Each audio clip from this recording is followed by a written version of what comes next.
didn't bother anybody now. No. That's where I went to school, was Oklahoma University.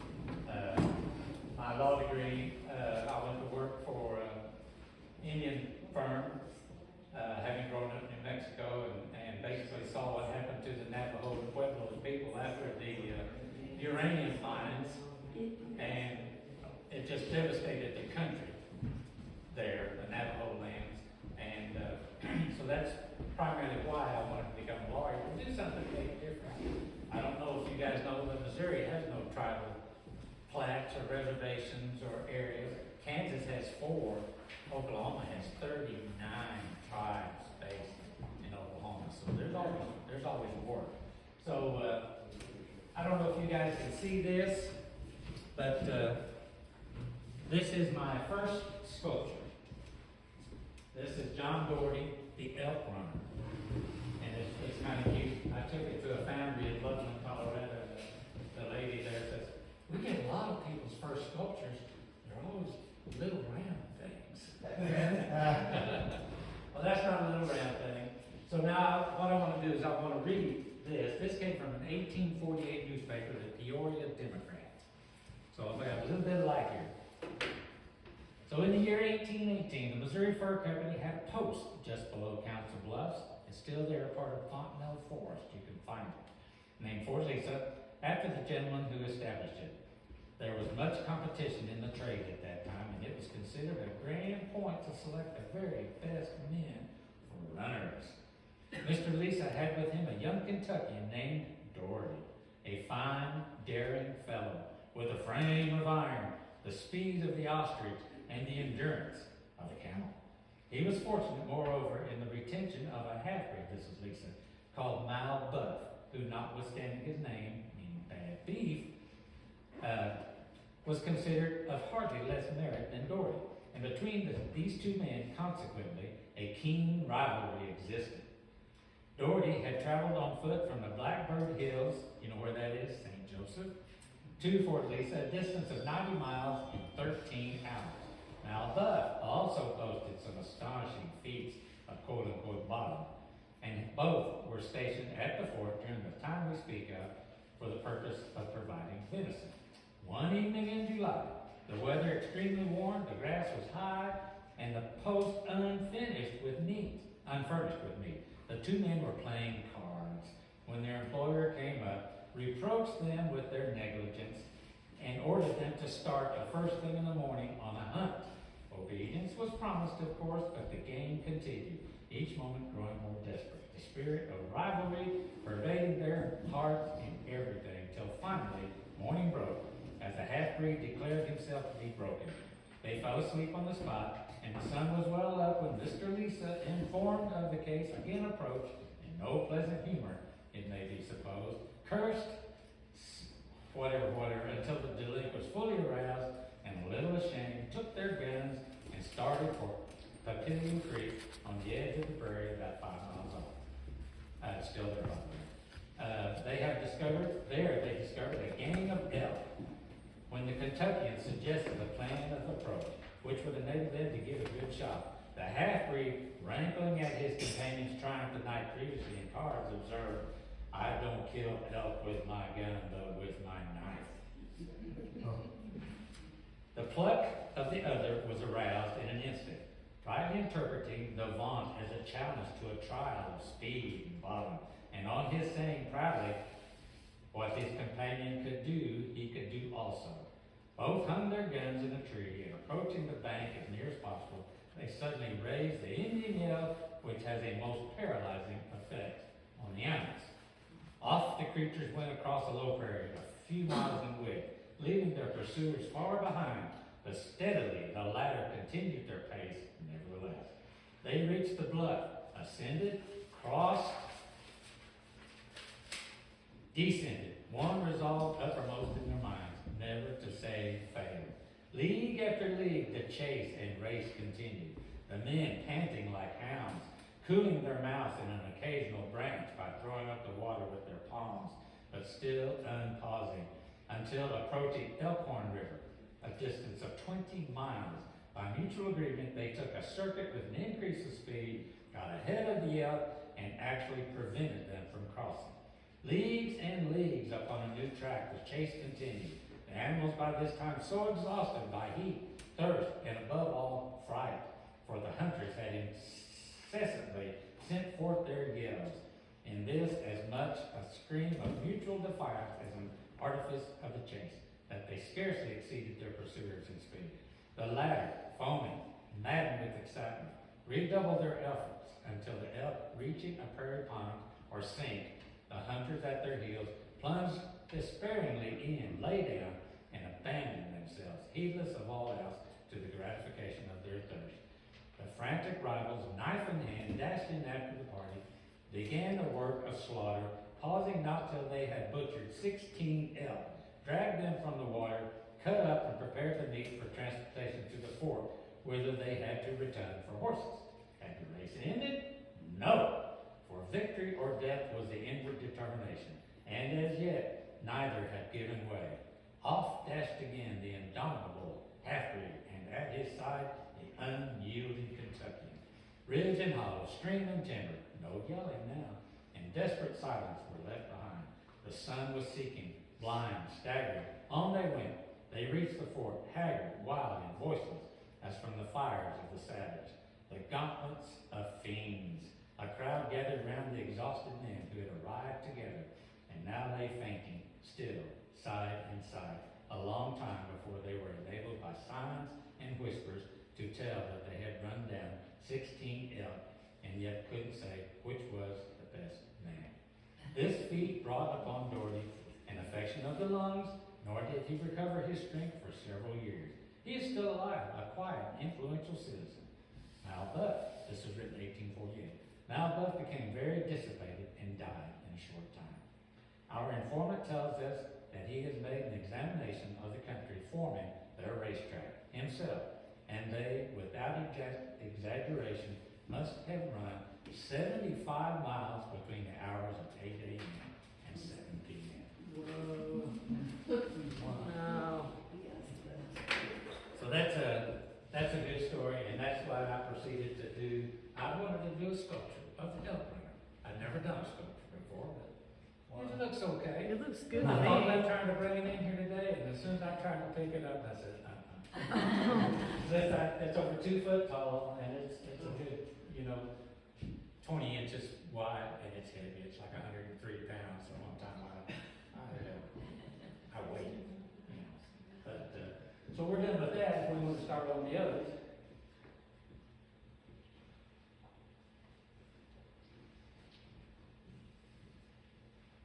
Maybe I'm looking the wrong way. There it is. Okay. But anyway, this is a photograph of Doherty that was done in Philadelphia, I believe, about the year 1845. The reason he's in Philadelphia, he had to find a document. And it's amazing what you find in history. If you know about the old Liberty, Fort Leavenworth Post Road, there's pieces of it still there. On the Multnomah Plantation out there, it's still, there's segments of it that are still there. But Doherty had a sleigh, and he wanted to get to Liberty to meet up with the guy before he took off. So he's got a sleigh where he's the agent at Fort Leavenworth, got across the river, and then he's on the post road. What's he do? He hits a stump, flips the sleigh, and it runs over his gut, and the guy can't stand or walk for a year and a half. But he goes to Philadelphia, and after that he's okay. But that's why you see him, he's just kind of, it hadn't been easy, so he's kind of hurt, a little bit. So we'll go on down. And you'll see, if you guys can see, that's Mary. She's the daughter of Joseph Herzog, Philadelphian. Mary Doherty. They married in over the holidays in 1823. And this is the subject of my second book, Annie's Story: The Extraordinary Life of Annie Doherty Ruff. This woman grew up. Actually, she was born in what's now Fort Atkinson State Park in Nebraska.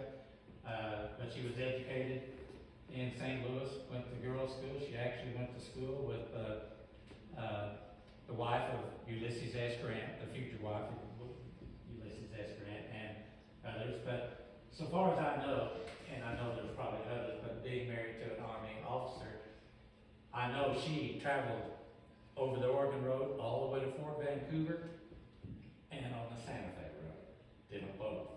And when doing my research for Mr. Doherty, the people that I met, it's amazing to me, John and Mary Doherty, they had a total of 9 children. Only 4 lived to adulthood. And I found one dies at the Battle of Franklin in Tennessee. The other 3, I tracked down the descendants of all 3. Wow. All 3 had amazing collections of materials. I'm talking about paintings, journals, diaries, photographs, but no member of those separate 3 families knew about the other 2 until I introduced them. And I got them all together.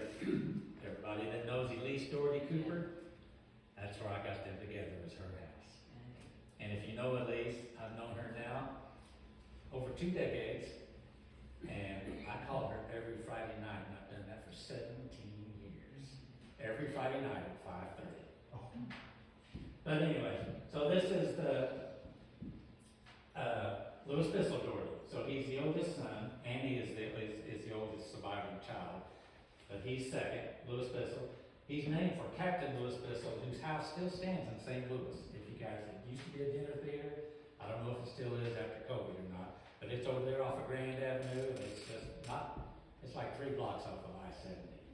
O'Fallon Doherty, he stayed here the rest of his life, I mean, in Liberty. And he is the one who made an agreement with Dad that, because Louis Bissell Doherty and their younger brother, John Carr Doherty, you can go on down just they had determined they're gonna go fight. It's Civil War. And so, of course, they're Southern. But John Doherty, his middle son, O'Fallon, made a deal. If you will stay here on the farm and take care of your mother, I will give you this piece of the farm where Multnomah was, and that will be yours, and you can keep it. Well, in 1864, Mary Doherty decides she can't handle this. As you guys know, the Civil War in Clay County, Buchanan County, Platte County, it was just horrendous. You couldn't keep a dog in your yard, on your porch. You didn't know who to trust anymore. Brothers against brothers, family members against family members. But John Carr, if you ever go to Franklin, that cemetery, his grave is identified because Louis Bissell put his name in a paper, stuck it in the pocket, whatever. So his name, J.K. Doherty, he's there in that cemetery in Franklin, Battle of Franklin. You can still go there and you can still see this battle never should have happened. The sun was going down when it started, but you can still see the buildings on the site, and you can still see the shot in the bricks. And it's just amazing that they left it, and it's wonderful. But just to see that's honest to goodness evidence that fight that never should have happened. But that's where Louis Bissell, the older brother, was captured, and then he was taken to Johnson's Island in whichever one of the Great Lakes, I forget. There's Andy and her husband and their daughter. She went to school in Liberty, this little girl, that whatever they call it. But so we'll just go on down. If anybody's got questions, it ain't gonna bother me if you want to ask one. And this now, that it's kind of hard to see, but this is the Bunker Hill Farm. This is where the Doherty family was living at the point in time when I first discovered the Doherty story. This is actually a meander in the Little Kentucky River, and it's called Bunker Hill. And so this is where the farm is. I discovered this. I found the Doherty family cemetery. The older Dohertys who first came, from Pennsylvania and down through, Virginia, and then over into Kentucky, and then Kentucky, of course, Kentucky here. Then they go. Most of the family goes north into Indiana, but John Doherty's not going to go that way. Next, and this is one. This is tough to see, but this is a map that I found that's in the National Archives, and it's on the back of it is a narrative that's just utterly extraordinary. You turn it over and it reads, Mr. Doherty, is an intelligent, vivacious young man who's been among the Indians near 8 years. This is 1817. Doherty went up with the St. Louis, Missouri Fur Company in 1809. They are at the Three Forks. You can't see it, but you can see it's right in here. And there's a post right there.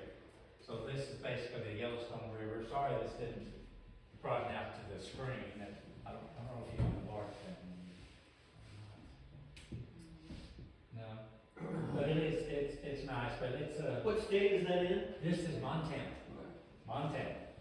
So the Yellowstone River, I mean, there's certain things here, but based on that narrative on the back, it took me over a decade to do this by hiking and horseback. I have my own horses. But to follow the route that they do to circumvent, I'm talking to Bruce now, circumvent those Blackfoot Indians. Those Blackfoot Indians, because you know what? They didn't really care for these white trappers.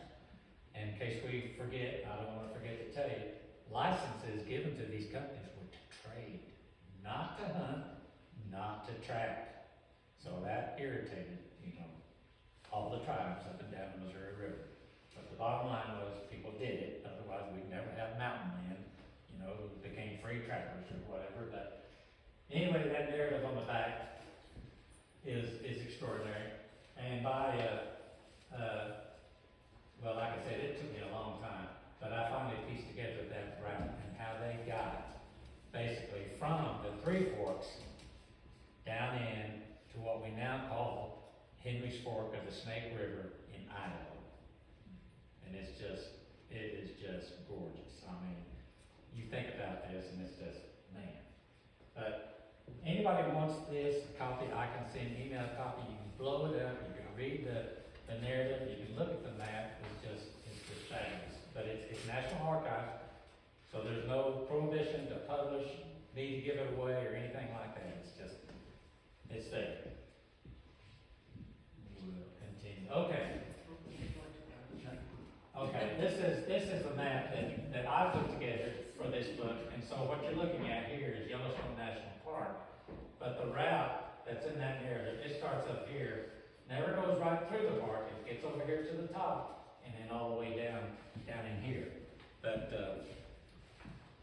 lot of fun, I will say. I think I was telling folks today, part of this, I do horseback, but I'd be looking for artifacts as an archaeologist. So horseback, a lot of times, you're not going to see what you want to see if you're on horseback just for the distance. So I got back, I had 3 people with me, 3 guys, they left that night.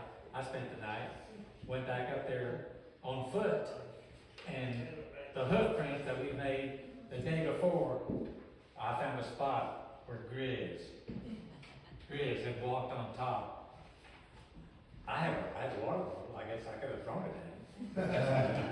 But I put that down for scale to show the size of Grizz track prints, and it's amazing. I mean, dwarfed my water bottle. But, so it is still, some of that property is not national park. It's public land, and it's not like you have to get permission. One thing I wanted you to see on that map, there is a trek there, and Doherty's actually got it 18 miles across. It is 18 miles across, but it connects the Yellowstone River. If you look at the map of Yellowstone, the farthest west meandering that river, at the base of Dome Mountain, that trek goes down to the southwest, crosses that Gallatin Range, and you're right on the Gallatin River. If anybody's a fly fisherman, you're not going to want to miss this because 320 Ranch is right there, and they'll let you stay there. So this is a landmark on there. If you're looking on that map, he's even called it in 1817. It's Hart Mountain. This is Hart Mountain. So you can kind of see it. It's just up there by itself. But that is a landmark for anybody going north-south. And if you're trying to get, from the Yellowstone, say down to what they used to call the Stinking Water, which is today's Shoshone River, Hart Mountain tells you where you are in relation to the river. So what you're doing is they're trying to get around over to Three Forks and stay out They don't want any Blackfoot territory. So they use Heart Mountain as a guide. They know beyond to the south is the Stinking Water. So you get to the Stinking Water, and you're going upstream, and they split. So you've got North Fork and the South Fork. Which way do they go? Bottom line is, it's the South Fork, and we'll just go on down. And in that pass, that 18 miles across, I'm pretty much the height of that pass. It's 18 miles. I'm at the height, and this, look here, I got a pointer. Yeah. That's Dome Mountain. So the Yellowstone River is just under that. And now the next picture. From that pass, you're looking towards the Gallatin River. So another 9 miles that way. So, but it is glorious. It is just glorious. But okay. So they get down there. They cross the Gallatin. They go down to Gallatin, and that's how they get to Three Forks. And of course, they're there by June the 3rd of 1810. June the 3rd, no, April 3rd, sorry, April 3rd. But they're there at Three Forks. And what happens? I mean, in a matter of just days, they've lost, some records say 30 minutes, some people say, some others say 20. Well, I can document 11. But it just got to the point where Pierre Menard was there with a guy named Andrew Henry. They were co-partners. Pierre Menard's time to leave to be able to go back home was coming on June 15th. So that left Andrew Henry. He is the subject of my next and final book. And if anybody saw Into the Wild Frontier series, Andrew Henry, about 3 weeks ago, I was a commentator on there for. So that's kind of fun. But anyway, so Andrew Henry, he decides to take however many are going to stay, and they're going to go across the Continental Divide, because they can't stand there with Bruce's ancestors. It didn't happen. So they did leave, and then, what they did was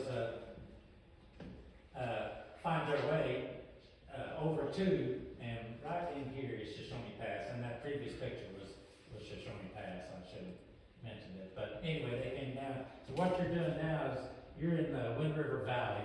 You're kind of looking northeast. And right in here is a Denora system of feeder streams, but the Wind River is flowing southeast, and then you got that elbow, and it drains into the Bighorn. The Bighorn empties out on the Yellowstone. But it's gorgeous country still, I mean, this is just a picture I took. Okay? And there are 4 passes across that Wind River Range. These guys, they had no idea. They didn't have any guides. There's Indian Pass. There's Union Pass, you may have heard of. It's a lot of history books. Then there was Sheridan Pass, and then there was Toby Pass. The first 3 passes, if you crossed, that would put you westward into the valley of the Green River.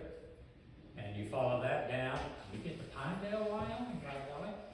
But there wouldn't have been anybody there that'd been nice to me back then. But anyway. Those Starbucks? Those Starbucks, I thought. This is the northernmost pass. This is Toby Pass. The highway is way over there, apart from the mountain. And I took a tour of interested people, these mountain man folks. They've never seen this before. But this is the actual pass. So what you're doing, you're kind of looking east-northeast. This side, see this fence? USDA puts that up. That's the watershed divide between the Atlantic and the Pacific drainages. The Wind River headwaters are there are springs less than 100 yards away between the springs on this side, which are the headwaters of the Snake. So you get on that river, this side, you can walk up it private, but the Wind River's there. So they came up the Wind River, crossed the Toby, probably had to climb that fence, you remember? Yeah. But then they drop on the Snake, and where's the Snake take you? Takes you to Jackson Hole. Takes you to Jackson Hole. So you go down, and we'll just roll down. Anybody like this story yet? And of course, you know what that is. That's the Snake River. Those are the Tetons, the Grand Tetons. And there are passes across the Tetons. There's Mosquito Pass all the way down.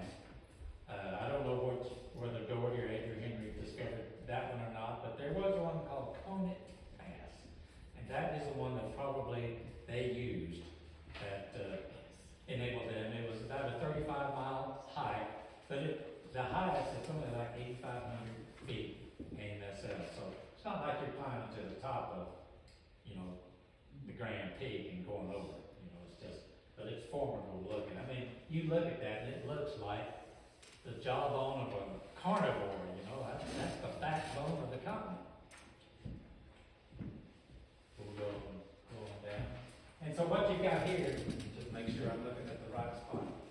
Okay, that's right. So this is the U.S. I can't remember his name. His name is Nygor, but whatever you call the federal representative of our American representative in foreign countries, but that's what he was, Finnish.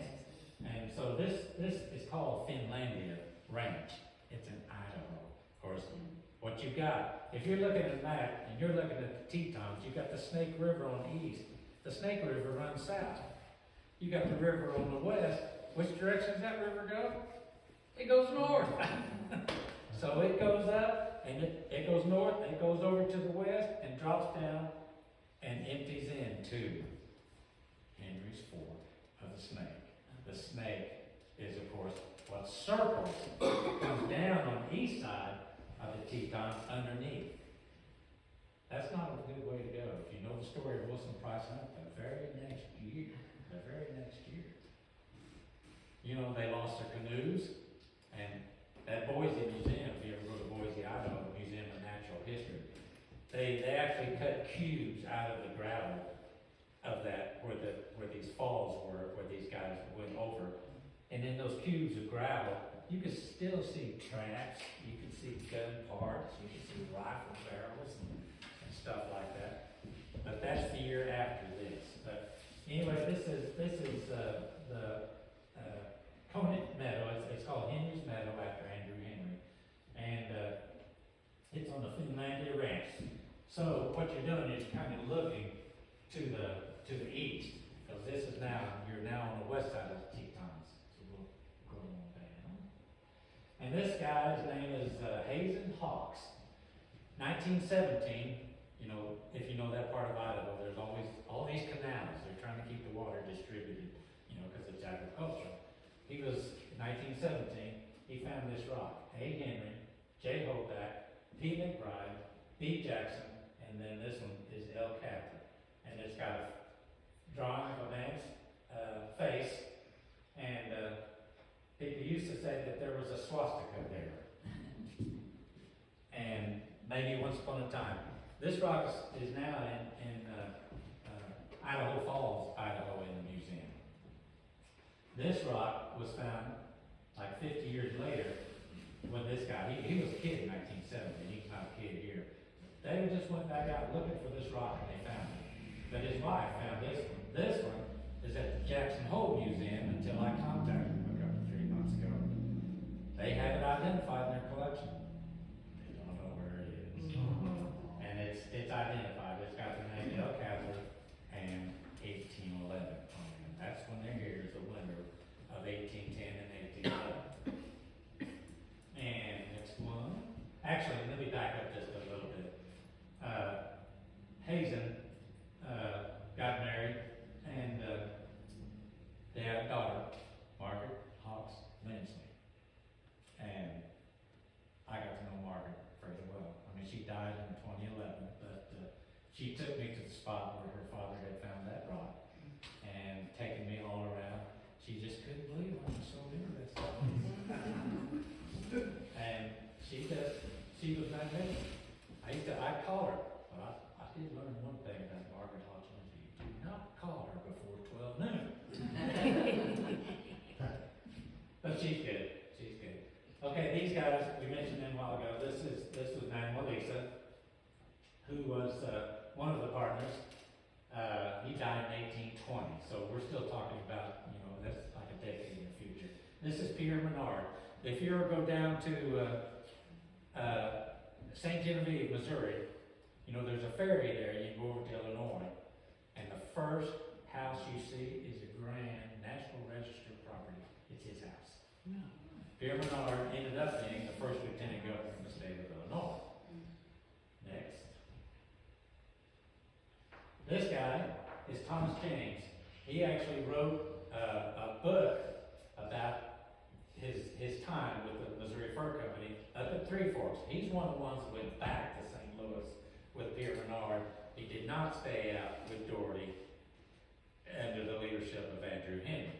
But Thomas James wrote this excellent story, and it's called 3 Years Amongst the Indians and Mexicans.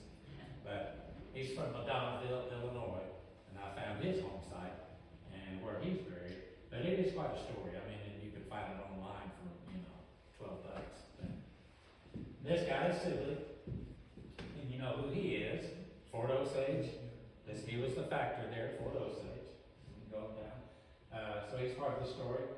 And these guys, Henry Atkinson, he's part of the Doherty story subsequently because he assumes command of the Western Military Department, and it's under his command that they actually build Fort Atkinson up just north of Omaha. It's a nice state park. Speaking of, the 12th, I think, it's the 12th is Sunday, they've invited me to come up and speak because what they did was, it was before COVID, but a farmer was plowing his ground to the north of the state park, and he unearthed a piece of fragmented tombstone of Lieutenant Fields. If you've ever heard of Fields Trace, Lieutenant Fields is the one that explored this, and it went west or east from Fort Atkinson over to the divide between the Mississippi and the Missouri, and then went down to the Missouri, and that was an overland route that they could use for wagons rather than take the keelboats. The thing wrong about keelboats and that big bend of Missouri at Kansas City, the current was too fast. Those soldiers couldn't do it. Those French Canadian boatmen, they could do it. The United States Army, they couldn't do it. So they needed an overland road. Hey Mark, Atkinson has a connection to Smithville. Humphrey Smith's son Calvin remembers as a young man, Atkinson and some people coming through on their way to Council Bluffs. Okay. And you guys know who this is, Henry Leavenworth. And he's also, he was at Fort Atkinson for a while, but he assumed command, once they got to Fort Leavenworth. And, you see him in pictures, and he's rather tall, and then you go to the old museum there at Fort Leavenworth, and you look at his clothes, they wouldn't, it wouldn't fit around, I wouldn't be able to button the jacket. He's a skinny rat, So we'll go on down. And this guy, Thomas Biddle, actually I've got a copy of that in color. But he died in a duel over politics. Can you imagine fighting a duel over politics? Yeah. What's the matter with those people back then? They didn't have Facebook. But Thomas Biddle, he and a guy named Spencer Pettis, and they have a disagreement. So if you know anything about early day St. Louis, there was an island out there. What do they call it? Bloody Island. It's not there now. Do you know why? I'm jumping ahead several years. One of the first jobs that Robert E. Lee got out of West Point as a topographical engineer was a job to come to Missouri and redirect the current, because it was going over on the Illinois side, turn it back to the Missouri side. And he did that. And when he did it, the island disappeared. So, but he's a very handsome fellow, and the reason he did not have to go in the fur trade, because you know what he did? He married the daughter of the richest man in St. Louis. And this guy down here, he's got a biography written by a descendant of his. That's Thomas Say. Thomas Say, who was a scientist, but the guy was remarkable, besides being a handsome fellow. But the thing was, his first set of books, because what it was what they called the Yellowstone expedition. It was a scientific expedition that John C. Calhoun, then as Secretary of War, sent up to Missouri, and the whole idea was to get it up, to plant a flag of the United States, halfway from St. Louis to the Pacific coast. Well, what happens? They actually had a financial panic. So they cut the costs, and instead of that Yellowstone expedition, the very first steamboat to climb as high as Fort Atkinson, it had a dragon head, and the steam from one cylinder motor power supply, it exhumed its exhaust out the jaws. And I would love to know what happened to it. Nobody knows. The only record I've got that it sank pretty near the mouth of the Red River. But who knows?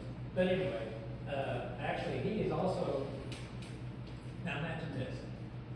He and other guys, families of a like mind, they thought, you know, let's just get us out of societal discord. Let's just build our own community. And we won't have any arguments. We'll just be at peace with each other. We'll have all manner of farms or merchants or whatever. We'll just have our own life. That place is still there in Indiana. You know what it's called? New Harmony. New Harmony. Thomas Say is buried in the backyard of one of those houses. But every year or so, they have up until COVID, his collections that he made on the Missouri River. So insects, whatever, those things are still in the drawers that he put those in, and they still have students come in and take a look at those. And they're shipped there to New Harmony, where these people can see these are the collections that he made in 1819, 1820. Well, it's amazing. Okay. Am I talking too long? Okay, you know who that is? William Clark. You know who this is? Look at it. That's Benjamin O'Fallon. That is the nephew of William Clark. Handsome fellow. Handsome fellow. He never had to fight a duel though, you know. But he was the first Indian agent of what they call the Upper Missouri. You know where the Upper Missouri started back then? The Call River. The Call River. He was the first. You know who was the second? John Rory. You may proceed. Thank you. This guy is the guy that William Clark wanted to become the new Indian agent after his nephew, Benjamin O'Fallon, resigned. This is Clark's brother-in-law. Didn't there work for that? Like, nepotism? This is George Kennerly. Clark wanted him to be the Indian agent. Doherty, however, went to Washington, D.C., explained to the powers that be who he was and whatever. Thomas Hart Benton got Doherty selected as the second Indian agent for the tribes of the Upper Missouri. This guy is Philip St. George Cook. You ever see him before? He's Doherty's brother-in-law. He's pretty famous in the day. He wrote 6 or 8 books, but he was there. He was in the Army the first year that Fort Leavenworth opened up. So this is Annie Doherty's uncle.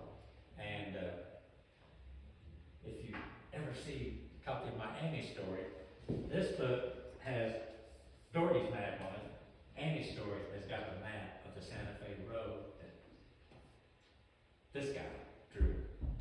And it's kind of fun because up at the top corner it's got Fort Leavenworth that brings the Santa Fe Road down and it crosses 9 Mile Creek. 9 Mile Creek, you ever hear 9 Mile Creek? You've never been to my house, have you? It's on my property. Where that road crossed, the Santa Fe Road. Because they got on over to Stranger Creek. You've heard of Stranger Creek? Yeah. Got to Stranger Creek and Annie's husband, not this guy, but Annie's husband, this was the start of the Mexican War. This was later. And he got to Stranger Creek and he didn't know which way to go for Santa Fe. And he gets up on the Oregon Road and then realizes he made a wrong turn. We'll go on. There's so many good stories out there. I just love them. Okay. This is Secretary of War. He's a pretty handsome fellow when he's young. But at this time, he is a Unionist. We all know what he was like in the Civil War. But I love this one. color, because what he's pointing at is the Missouri River. You can see it. You know who this guy is? That's Thomas Hart Benton, the politician. Know anybody, that name ring in the bell in Kansas City? What was it, a nephew or something? I don't know. Something like that. But this guy fought duels as well. But anyway, there's so many people connected to the Doherty story that it's just, I know it's 855 pages long, so I can't. And this guy, so John Jacob Astor has a son, and this guy is the son, and what he wants to build an empire, fur trade empire, but he doesn't want any Indian agents, and he did his best to get Doherty out of office. These guys, they allied, this is Pierre Soto Jr., handsome fellow, but they were allied, to try to just get wealthier and wealthier and wealthier. And as we know, the Titanic sank with, what was it, his son or grandson? I can't remember. But anyway, the money, talk about just one industry and the profits that people made from the fur trade. It's just amazing. Because Soto lived in New York City, for most of his life. But we'll go on down. And Doherty, his firstborn son, was born at Fort Leavenworth, and he named him for this guy, Henry Clay Doherty. And just think of where we'd be, think of where Missouri would be if it had not been for Henry Clay. Henry Clay is the guy who figured out how to get those anti-slavery people on board, with Missouri coming in as a slave state. So I guess thank goodness for Maine back in those days, but. And then, of course, we know who that guy is, because that is Andrew Jackson. And I will say that Doherty was not a Jackson man. If you ever think about it, just for the sake of thinking, I do not know, really, how many towns there are named Osceola in the United States. I mean, there's several states. We've got one. Missouri, Osceola. What Andrew Jackson wanted to do was, and Secretary of War Poinsett at the time, was gone out due to the Panic of 1819. They did not have the funding. The entire United States Army is like 1,500 people. They could not get the Seminole out of Florida. Osceola was just playing games with them. Because it's all wet. I mean, you've got the Everglades or whatever, and, they just set them up. The Army would get like halfway across one of these rivulets or something like that, and then they'd attack them. And they could not get it. Andrew Jackson, through Secretary of War Poinsett, approached Doherty out here on the Missouri River. I've got a copy of the letter. Actually, the archives has a copy of the letter because I gave it to him. But the thing is that Poinsett offers Doherty a colonel's wage if he will get some of these friendly Indians on the Missouri River, come down to Florida, and see if you can't catch Osceola. You know what Doherty did? He said, not no, but Hades no. No, I'm not going to go do that. Now turn the page. Oh, about this guy. Yeah. So this guy, I do not know why we did not learn about him in high school. You guys mind if I just take one small one? Just real quick. This guy's name is Jeremiah Everett. Jeremiah Everett was the guy who did his best to make, or to cause the powers that be in the United States to respect the treaties with Native Americans. He said treaties have the same impact, the same effect as law. We need to honor our treaties. Do not forcefully remove the Cherokee from Georgia. Do not do this. He's a philosopher. He's also a preacher. But the thing is, this guy was incredible. His what he did to stop, that the Indian application of Indian treaties, the Indian removal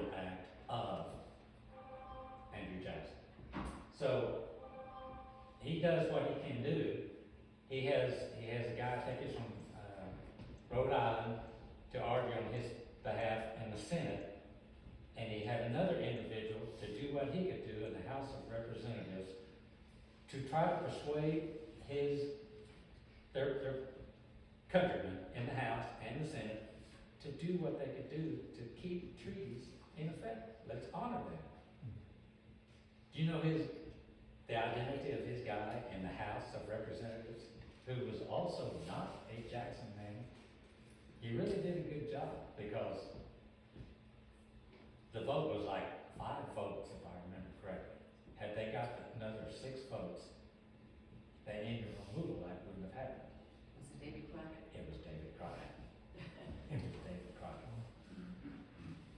And allied with Jeremiah Evans. And of course, you know, when David Crockett came up for re-election, what happened? He didn't get it. And he just said, you guys can go to Hades, I'll go to Texas. Okay, but that's Jeremiah. I'm gonna tell you one more story about Jeremiah Evans. He says, he actually wrote, how can it be that a few shades of color, and what was happening at the time, there was a Cherokee young man who'd gone to New England to go to school and had fallen in love with a white girl, and just the whole country tore into an uproar. And Evans writes, how can it be a few shades of color can cause this kind of disturbance? And he wrote that like 1837. Nothing's changed, has it? Okay.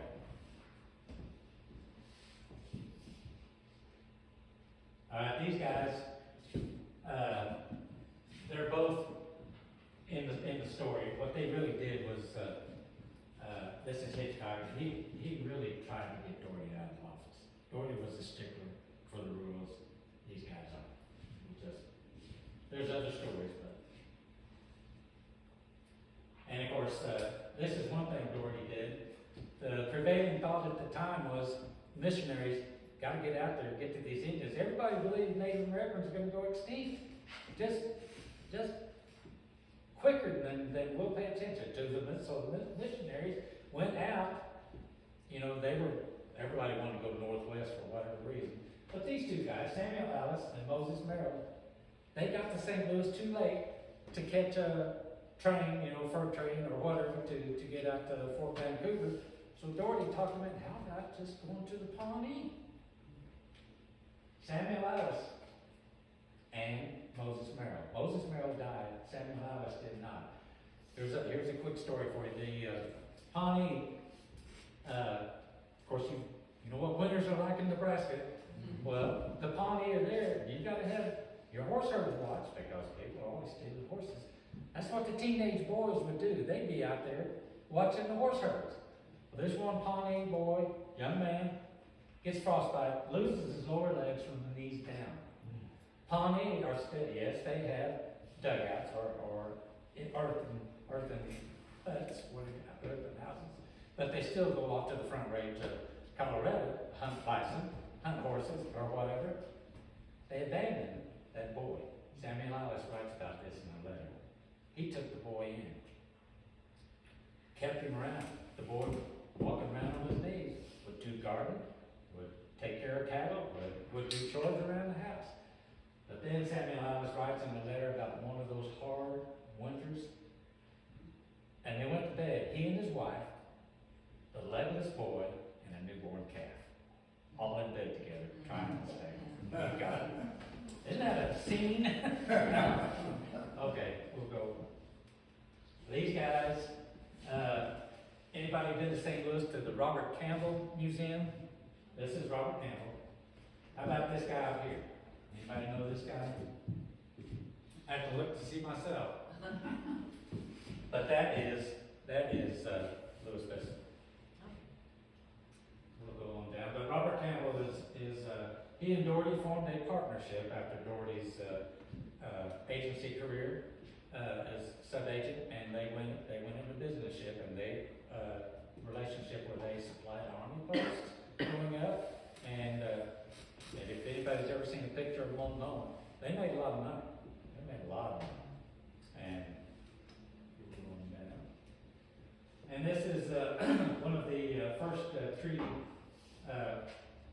councils. This was at Fort Atkinson, and this is the big out talking. In color, it's better. You can see Thomas Say, or not Thomas Say, but Benjamin O'Fallon.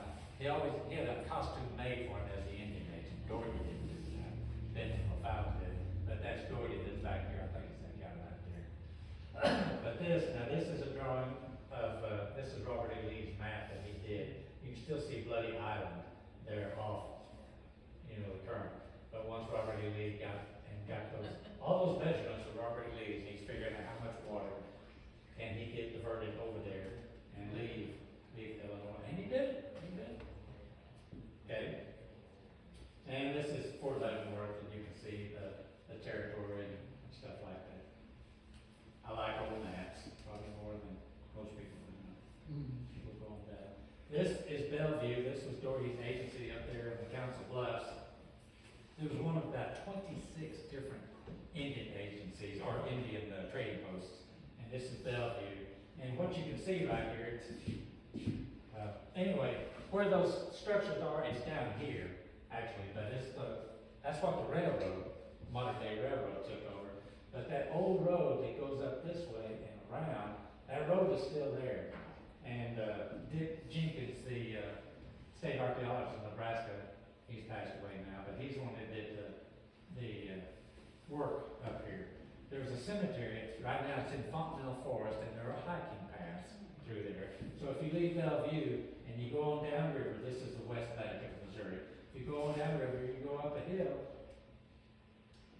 and the hiking path goes right through.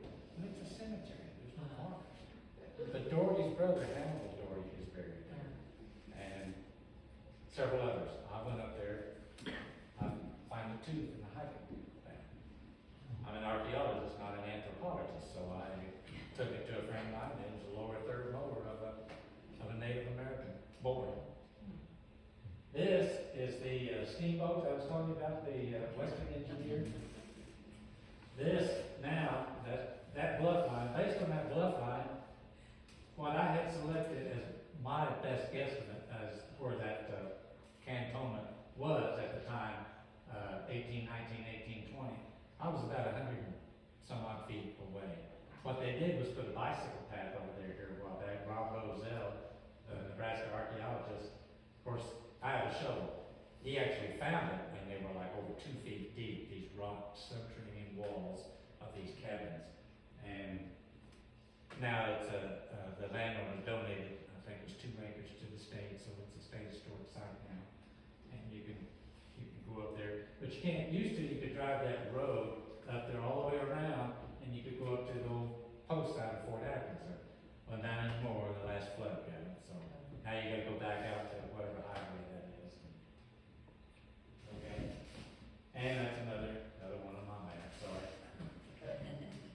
but you can see now. This is Big Elk.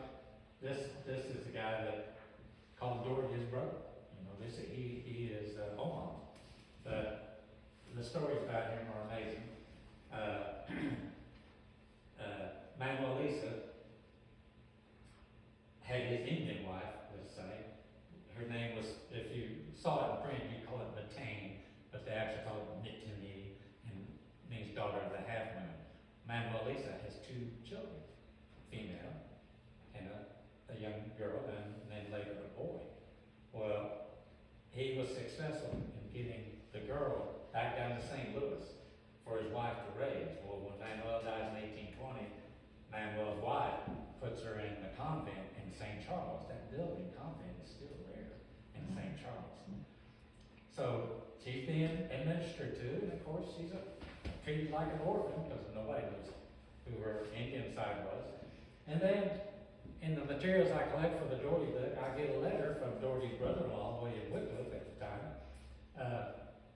writes Doherty, and we've heard tales that so-and-so officer is going to marry this girl, but we've heard tales that she's Indian. Do you know anything about that?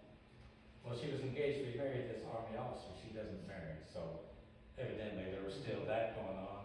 But she ends up marrying a Baptist preacher named Madison Eli. Madison Eli and the Big Elk's granddaughter, they have 6 boys grow up, and they all make the land run in Oklahoma. And probably none of them know that they have Omaha heritage, Spanish heritage, or whatever. But there's stories out there. Next, but that's the Big Elk. And these guys, I won't mention all these, but I think this is White Plume. I can't see. But anyway, Kansas, but I like it because I tell the story quite often. But I found a letter that he had written to William Clark when they're trying to get everybody, all these Indian tribes, to settle down, build your house, farm the ground, quit hunting, quit trapping, and whatever. He recites what he wants his agent to tell William Clark about what he says. And what he says, I don't have any problem farming. If I can farm like you guys do, sit on your porch and watch your black men farm. What Indian was that? Joseph White Cloud, or was that? This is White Plume, that other, that's the highest end there. Yeah, him. I Yeah. think this is I think White Cloud's Yeah. White Cloud, so that's Iowa, but the White Plume is Kansas. Yes. Yeah. Okay. Okay, and next. That's the Iatan, and the Iatan was pretty well known. He gave a colt to John Doherty, a wild colt that Doherty's granddaughter, Margaret Rudd, painted a picture of. I have a copy of that. But that's and Elise has a copy on her wall. And this is, guys, the Great Walker out there? The Great Walker, that's right. Great Walker was Iowa, and he was the guy that William Clark conducted the treaties with, and supposedly with his interpreter, the Iowa had transferred all of their property. The northern half of Missouri gave it up, and this is the guy who later he said that he was actually okay. Let me just back up. I'll tell you the rest of the story. He got to these, after the treaty, he went to this place where it's natural springs, they're still there in northern Missouri, but they had cabins there, and so, there was a skirmish there, and then the Randolph County militia, I guess Northern County at the time, went up there to track down these guys, and there is a battle.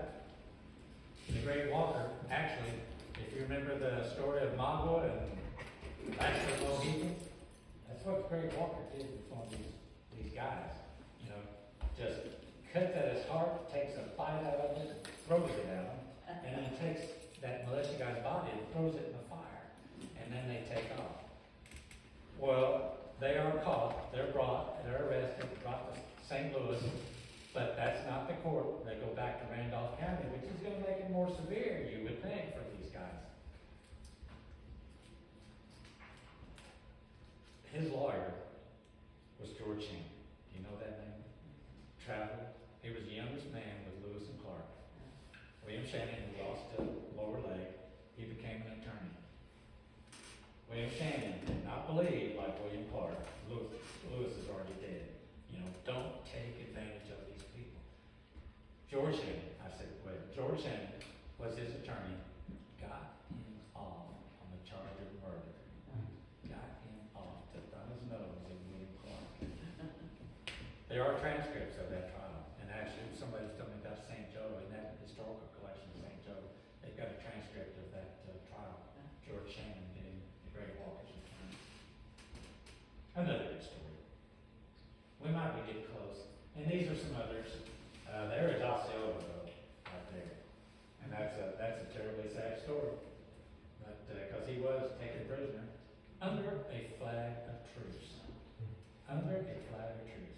And the guy who did that was reviled for the rest of his life. He was the longest term quartermaster in U.S. Army history. Why? He couldn't leave the base. He couldn't leave the base. And we'll go on there. This building was still there probably just before they built the arch. This was John Doherty Company Warehouse. And this, as you know, was Walmart. And of course it was gone. Yeah.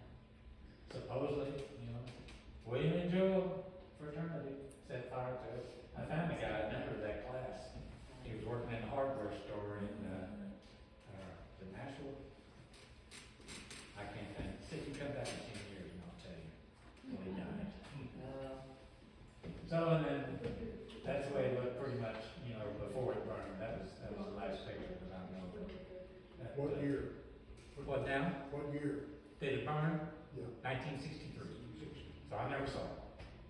Was it the Bogus hardware store, the Bogus hardware store of Liberty? No, it's in Nashville.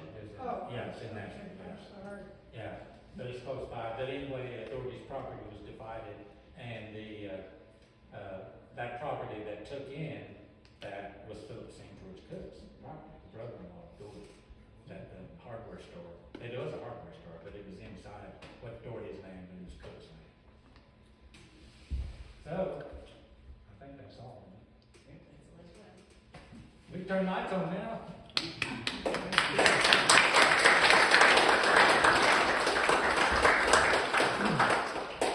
Mark, I got a question, back in, 1809 and 10, when Doherty was up way upstream, Yellowstone, how did they determine mileage? Did they back You know, into I have wanted that forever and a day. the, These guys could do that and they would be just almost perfect.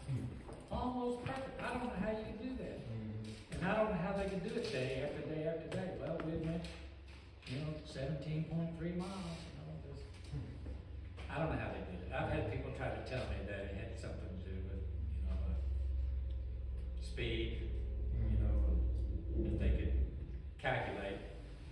And if they could do it just on one stretch, and it's like, you could do that on the lower Missouri and figure it out, just because you're so close to land and Mhm. civilization. And, it's just, they could do like, okay, 10.6 miles a day. So every day, if they got up at the same time, got in the boat at the same time, quit at the same time, they could just duplicate that as they got up. But, it seems like with all the switchbacks and turns and. yeah. Well, when the Missouri River Commission mapped the Missouri, it was 1892. So they mapped from the mouth where it was then. It has now moved like 4 miles. But the bottom line, they mapped it 1892. The Missouri River was 2,551 miles long. That's a long dang river. Yeah. But they don't see that the way I do. The Mississippi's just a tributary of the Missouri. It is a tributary of Missouri. If you're a hydrologist and you look at the lay of the land, the Mississippi, where the Missouri enters what we now call the Mississippi River, hydrologically speaking, drainage basin speaking, geologically speaking, the upper Mississippi River is a tributary to the Missouri River, and it absolutely is. And one of the reasons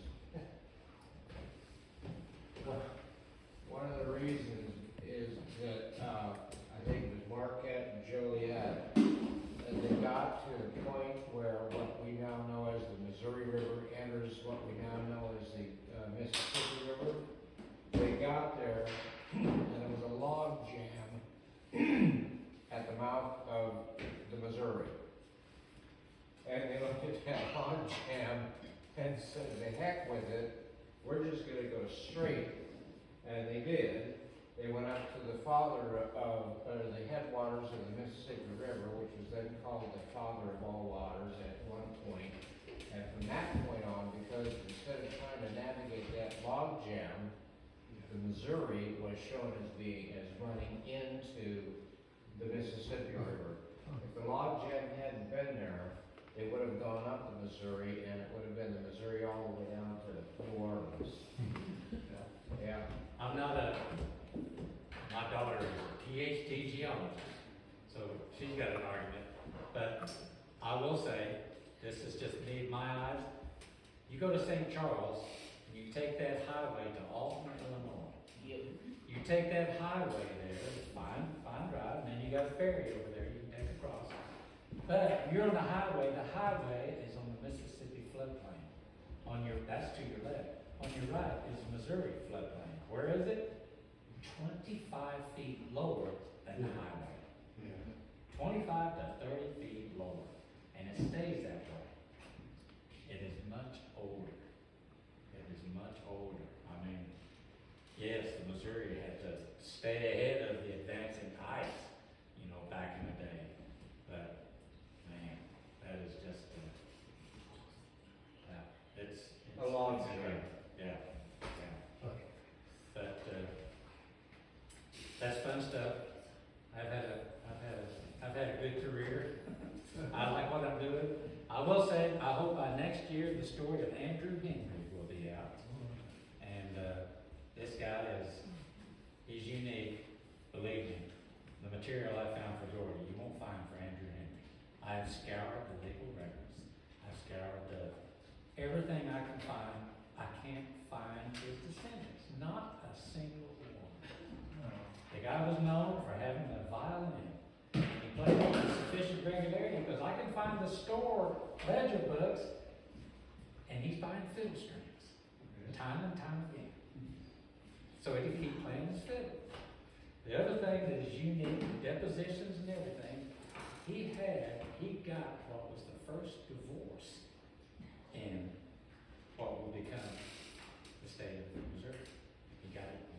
He wanted divorce in 1805. I could tell you details. He doesn't finally get it till 1807. But it's granted by the district legislatures. You can't just go to a court and do it. It has to be done. But it has depositions of Francois Ballet, who was always went up to Three Forks with Andrew Henry and Doherty. There's a lot of good stories, and if you ever go to Idaho, Henry's Fork of the Snake River, it's gorgeous. You can follow up when you go to the National Forest, Mesa Falls, you know, Park and all that. It's just gorgeous. Waterfalls, 114 feet high. Henry's Lake. It's just good stories. Anybody else have a question? Yes, sir. It escaped me, I can't find it in here, it was either in the prologue, or it was in, the acknowledgements, it was right here at the front. I read, in one of the paragraphs, you mentioned that, the Lewis and Clark was the third expedition going up the river, and you had like a date that wasn't adding up right. I wanted to ask you about that. I'm a Lewis and Clark reenactor. Yeah, did yeah. 200 Well, thing.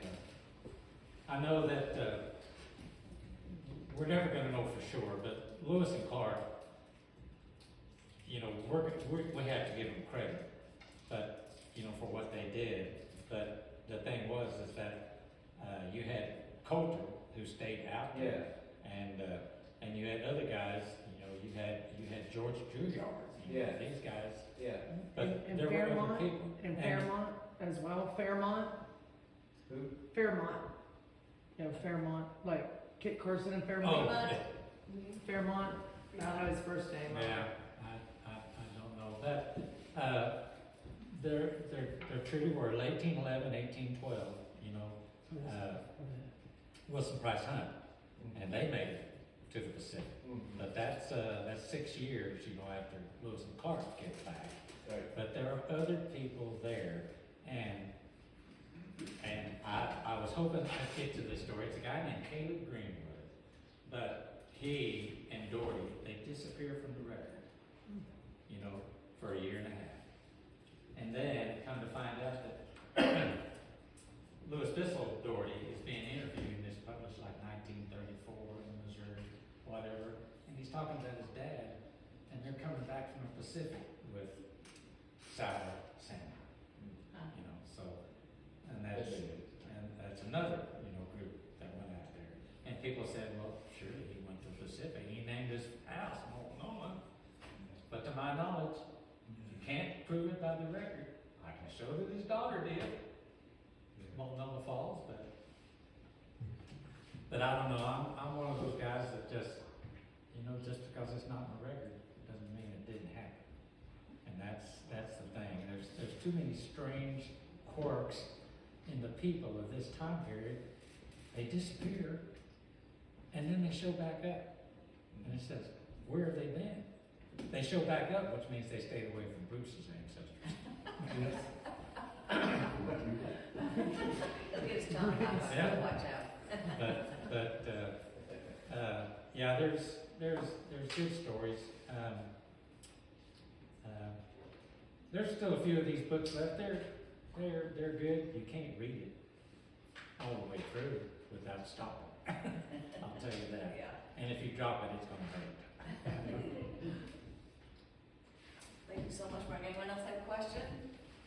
Thank you, sir. Mike, for coming. Oh, look at Give us there. your certificate of appreciation. Oh, Right thank back, you. yeah. Okay, if anybody's interested in buying a book, I have to apologize, I brought my wrong square reader. So if you got cash or check, fine, otherwise I'll take your name and we'll settle it with you in future time, okay? All right. How much is the book? Uh, Whatever you guys wanna sell for.